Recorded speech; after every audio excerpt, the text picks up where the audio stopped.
Good afternoon everyone, every all, सबको प्रणाम।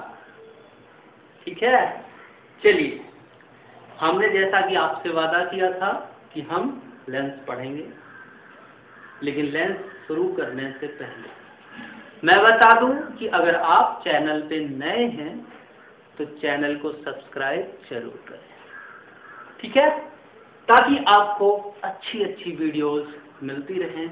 क्योंकि फिजिक्स अगर पढ़ना है तो योगी। आइए चलिए स्टार्ट करते हैं लेंस।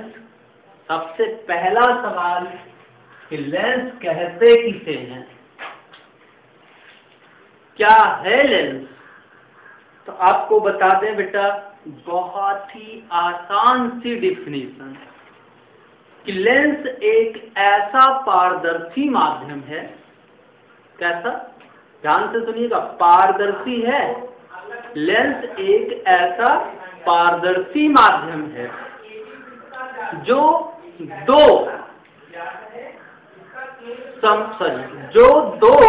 गोलीय पृष्ठों, कैसे पृष्ठों से? गोलीय पृष्ठों से मिलकर के बना होता है। लेंस एक ऐसा पारदर्शी माध्यम है जो दो गोलीय पृष्ठों से, या आप और जोड़ सकते हैं, दो गोलीय पृष्ठों से या एक गोलीय और एक समतल पृष्ठ से मिलकर के बना होता है। लेकिन अभी कक्षा 10 में आप पढ़ते हैं, इसलिए आपके लेवल में जो डिफिनेशन है वो सिर्फ आप इतना कहेंगे कि लेंस एक ऐसा पारदर्शी माध्यम है जो दो गोलीय पृष्ठों से मिलकर के बना होता है। आप लिख सकते हैं परिभाषा फटाफट। सबसे पहले लेंस किसे कहते हैं, तो परिभाषा क्या होगी? लेंस एक ऐसा पारदर्शी माध्यम है जो दो गोलीय पृष्ठों से मिलकर बना होता है। वो भी कैसे पृष्ठों से? पारदर्शी होने चाहिए। पारदर्शी किसे कहते हैं? देखो भाई, प्रकाश अपनी परिभाषा क्या देता है? वस्तुओं के बारे में प्रकाश कहता है कि प्रकाश के हिसाब से भैया पूरी दुनिया में 3 प्रकार की वस्तुएं होती हैं, या तो पारदर्शी, या अपारदर्शी, या पारभासक। व्हाट इज पारदर्शी, अपारदर्शी, पारभासक? ये सब है कौन? कैसे जाने कि ये पारदर्शी है, कैसे जाने कि अपारदर्शी है, कैसे जाने कि पारभासक है? तो प्रकाश कहता है कि आप कोई पदार्थ लो, आप कोई पदार्थ लो, चाहे वो ठोस हो, द्रव हो, गैस हो, कोई मतलब नहीं इससे हमको, कोई भी पदार्थ आप लो। क्योंकि पूरे ब्रह्मांड में 3 ही रूप में तो पदार्थ पाए जाते हैं, एक ठोस होता है, दूसर का द्रव होता है, तीसर का गैस होता है। तो आप कोई भी ले लो, हमें उससे कोई फर्क नहीं पड़ता, लेकिन वो मेरे लिए सिर्फ 3 प्रकार का होगा, या तो पारदर्शी होगा, या अपारदर्शी होगा, या पारभासक होगा। अब प्रकाश कैसे बताता है कि मैं कब पारदर्शी मानूंगा, कब अपारदर्शी मानूंगा, कब पारभासक मानूंगा?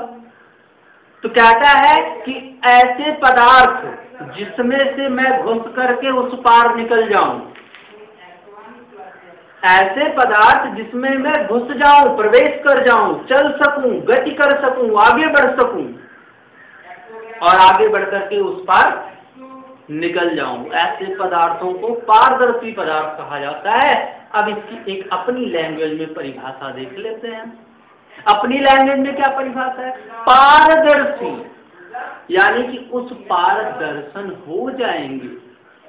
जैसे आप जन्माष्टमी देखते हैं, दुर्गा पूजा देखते हैं, तो आगे पर्दा लगा होता है। वो पर्दा कितने प्रकार का हो सकता है? 3। मैं चाहूं तो एक मूर्ति लगाऊं और उस मूर्ति के सामने 3 प्रकार के पर्दे लगा सकता हूं। एक पर्दा होगा पारदर्शी, दूसर का लगा सकता हूं अपारदर्शी, तीसर का लगा सकता हूं पारभासक। पारदर्शी वाला लगाऊंगा तो पर्दे के पारदर्शन हो जाएंगे, यानी कि इस पार से उस पार दिखाई देगा। और अगर अपारदर्शी लगा दिया तो अपारदर्शी, यानी कि उस पार अब दर्शन नहीं हो रहे हैं, कुछ नहीं दिखाई देगा। पारभाषक किसे कहते हैं कि कुछ कुछ दिखाई देगा, कुछ कुछ दिखाई नहीं देगा, थोड़ा बहुत दिखाई देगा।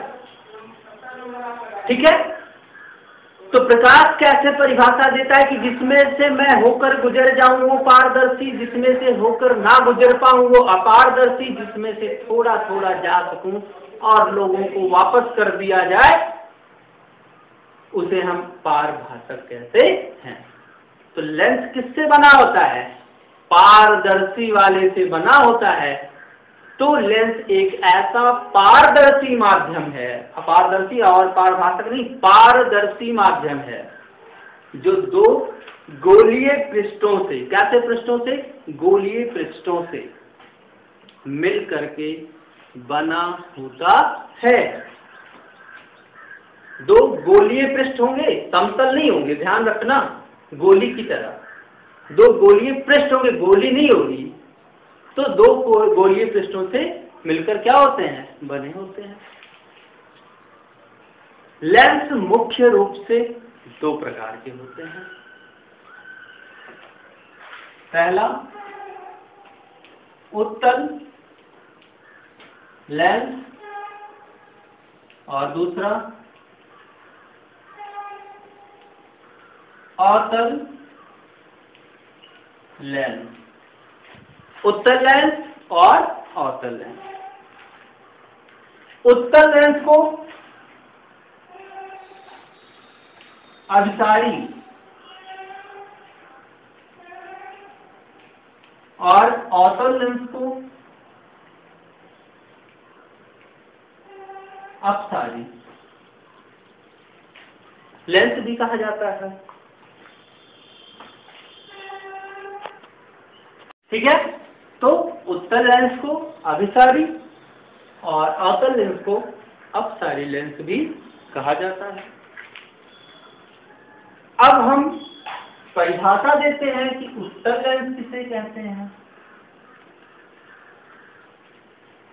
या अवतल लेंस किसे कहते हैं।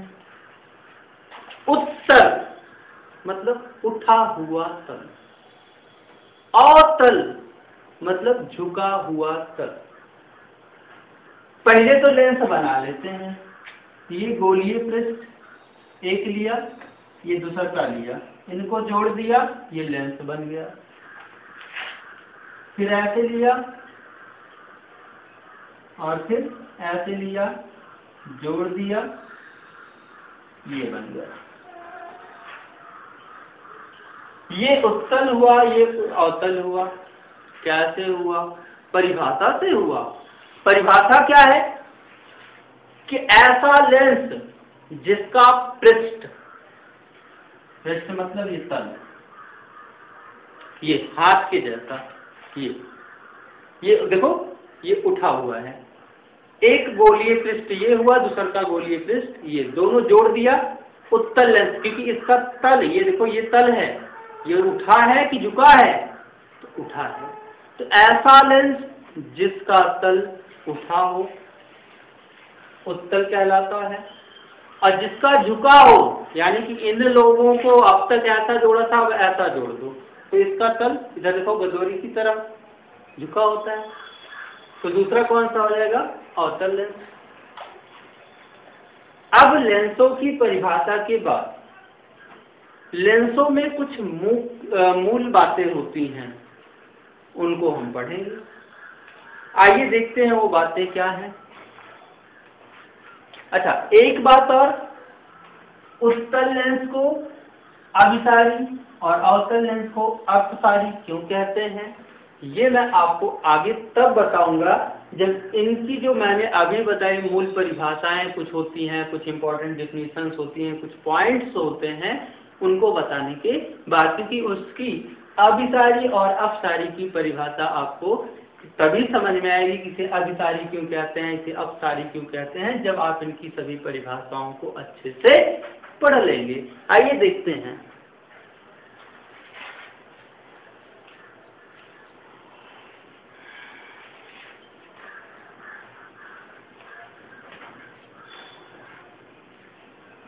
सबसे पहली परिभाषा,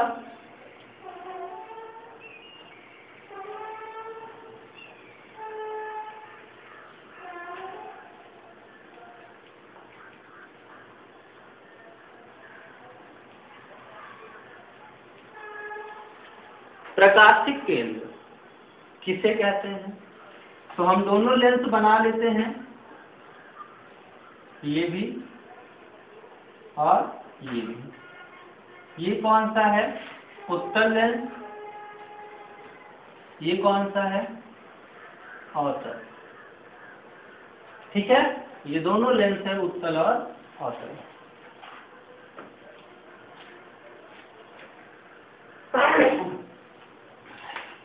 चलिए सबसे पहले देखते हैं कि प्रकाशिक केंद्र किसे कहते हैं।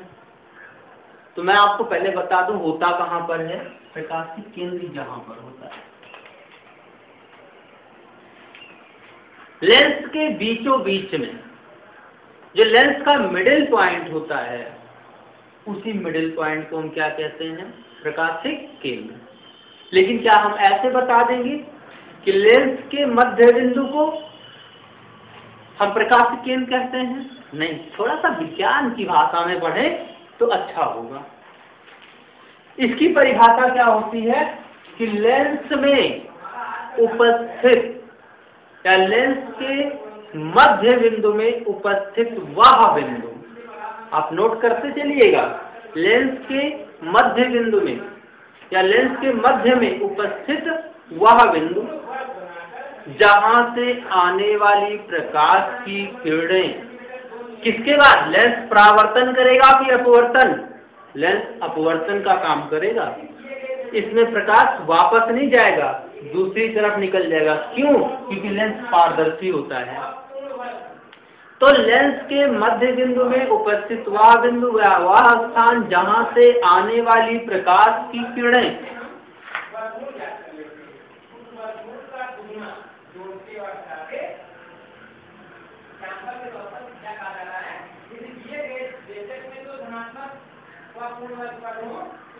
जहां से आने वाली प्रकाश की किरणें, ये सब आ रही हैं, जहां से आने वाली प्रकाश की किरणें बिना रास्ता भटके, बिना मुड़े सीधा निकल जाती है।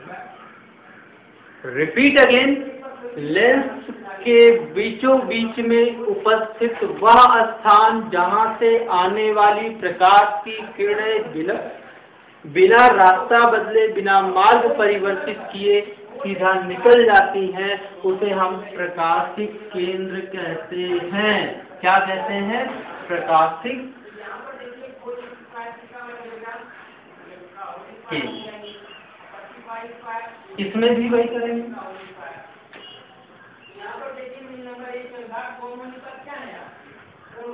कहीं से भी निकालो, ये सभी सीधा निकल जाएंगे, एक भी अपना रास्ता नहीं बदलेंगे। तो लेंस के बीचों बीच में स्थित वह बिंदु जहां से आने वाली प्रकाश की किरणें बिना रास्ता बदले सीधा निकल जाती हैं, उसे हम क्या कहते हैं? प्रकाशिक केंद्र। चलते हैं अगली परिभाषा पर। अगली परिभाषा क्या है? अगला है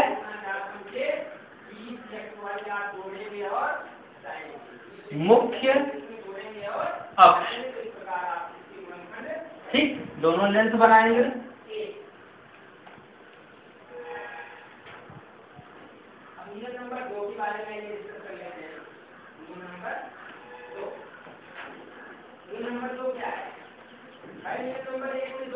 मुख्य अक्ष किसे कहते हैं?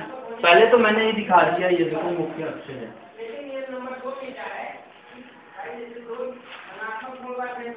लेकिन मुख्य अक्ष कहते किसे है? परिभाषा क्या देंगे हम? तो हम कह सकते हैं लेंस के प्रथम फोकस तथा द्वितीय फोकस, लेंस के प्रथम फोकस तथा द्वितीय फोकस को मिलाने वाली जो रेखा होती है, प्रथम फोकस और द्वितीय फोकस को मिलाने वाली जो रेखा होती है, उसी को हम क्या कहते हैं? मुख्य अक्ष। अब इसमें मुख्य फोकस कहाँ पर है या प्रथम फोकस कहाँ पर होता है? तो आपको बता दें दर्पण के बारे में। जब आप दर्पण बनाते थे तो ये पोल होता था, ये आपका फोकस होता था, ये सेंटर होता था। यानी कि इसकी जो त्रिज्या होती थी जिसे हम आर से नोट करते थे, आर का आधा करने पर हमें फोकस मिलता था। ये एक गोलीय पृष्ठ होता था। अभी हमने कितने गोलीय पृष्ठ ले रखे हैं? 2। एक ये वाला गोलीय और एक ये वाला गोलीय। इसमें भी 2 गोलीय हैं, एक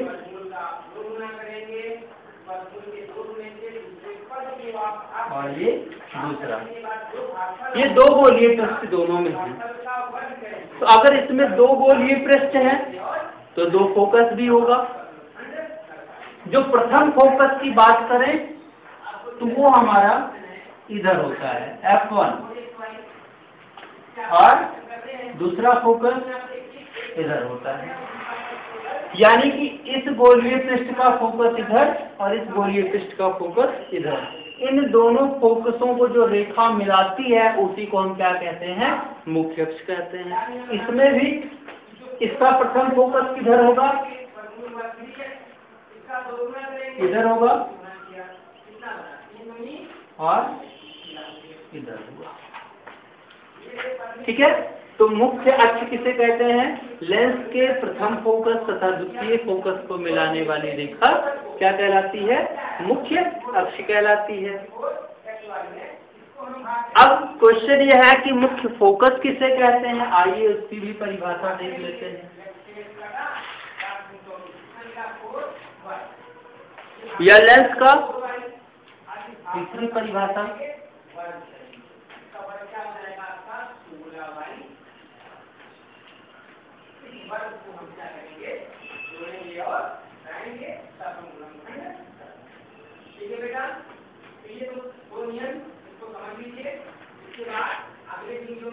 ये उत्तर है। इसका प्रथम फोकस F1 और ये F2। ठीक है, प्रथम फोकस या द्वितीय फोकस किसे कहते हैं? आइए देखते हैं। तो चलिए प्रथम फोकस की परिभाषा देखते हैं और लिखते हैं। हम कहते हैं कि लेंस के मुख्य अक्ष पर स्थित वह बिंदु, लेंस के मुख्य अक्ष पर स्थित वह बिंदु जहां से आने वाली प्रकाश की किरण, जहां से आने वाली प्रकाश की किरण, आई रिपीट अगेन, लेंस के मुख्य अक्ष पर स्थित वह बिंदु जहां से आने वाली प्रकाश की किरण या आती हुई प्रतीत होने वाली प्रकाश की किरण। रिपीट करता हूं क्योंकि ये दोनों के लिए परिभाषा हम पढ़ेंगे।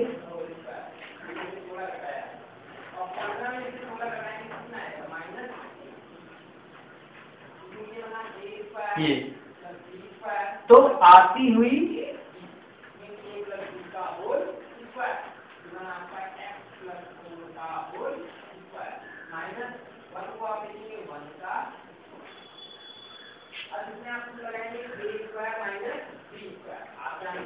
ये देखो, तो क्या होता है लेंस का प्रथम फोकस कि लेंस के मुख्य अक्ष पर स्थित वह बिंदु जहां से आने वाली प्रकाश की किरण या जिस बिंदु पर आती हुई प्रकाश की किरण अपवर्तन के बाद मुख्य अक्ष के समांतर हो जाती है, उसे हम क्या कहते हैं? लेंस का प्रथम फोकस कहते हैं। आप नोट कर लेंगे। आइए द्वितीय फोकस की परिभाषा हम पढ़ लेते हैं।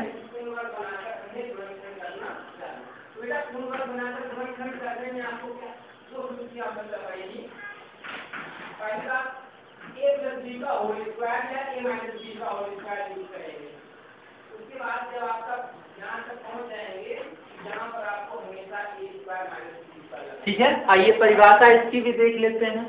तो द्वितीय फोकस की अगर हम परिभाषा लिखें, ये प्रथम तो हो गया, अब सेकंड वाले का है। तो हम यहाँ पे क्या कहते हैं कि लेंस के मुख्य अक्ष पर स्थित वह बिंदु, लेंस के मुख्य अक्ष पर स्थित वह बिंदु और दोनों ही धनात्मक है, धनात्मक होने के साथ साथ दोनों ही सॉरी देखते हैं फिर से लेंस के द्वितीय फोकस की परिभाषा या लेंस के द्वितीय फोकस किसे कहते हैं। तो हम कह सकते हैं कि मुख्य अक्ष के समांतर आने वाली प्रकाश की किरण। आई रिपीट अगेन, मुख्य अक्ष के समांतर आने वाली प्रकाश की किरण अपवर्तन के बाद जिस बिंदु से होकर जाती है या जाती हुई प्रतीत होती है। रिपीट अगेन, फिर से पूरी परिभाषा आप लिखेंगे। मुख्य अक्ष पर, लेंस के मुख्य अक्ष पर स्थित वह बिंदु, या आप कह सकते हैं मुख्य अक्ष के समांतर आने वाली प्रकाश की किरण अपवर्तन के बाद जिस बिंदु से होकर जाती है या जाती हुई प्रतीत होती है, उसे हम लेंस का द्वितीय फोकस कहते हैं। That's all. ठीक है, आगे बढ़ते हैं।